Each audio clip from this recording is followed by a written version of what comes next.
lot of focus remains on Dolphinaris in Scottsdale, just days after closing for business temporarily. That's right. 2 dolphins remain at the attraction site. The Cliff Castle chopper caught them swimming today.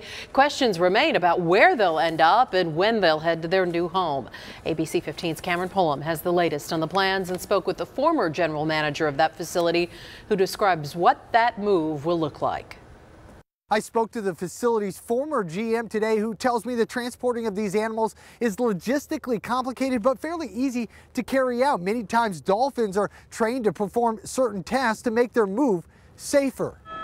Aerials from Cliff Castle chopper showing the last remaining dolphins inside the Scottsdale facility. Questions now linger on where they may end up and how they'll get there. When you move a dolphin, typically you have a sending team, a receiving team at the facility where they're going to end up, and you also have a transport team. Dr. Grace Stafford, a wildlife behavior expert, was the facility's former general manager when it first opened.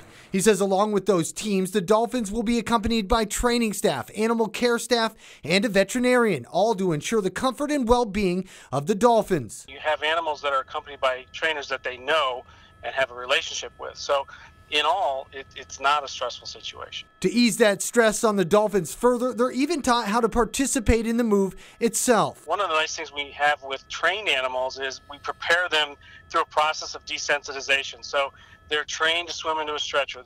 They're trained to be beached on a mat if necessary. He says once out of the water, the dolphins are loaded into a small specialized box containing water in the back of a moving truck before heading to the airport. Occasionally they're trained to actually reside in the boxes for short periods of time and then put back in the water. He says whether the dolphins are moved overnight or during the day depends on the schedules of the trucks and planes being used in that move. Now, most expect them to move them overnight to avoid any potential protesters. Dolphinaris says they haven't moved those dolphins yet, but expect to do so over the next month. I'm Cameron Pullum, ABC 15 Arizona.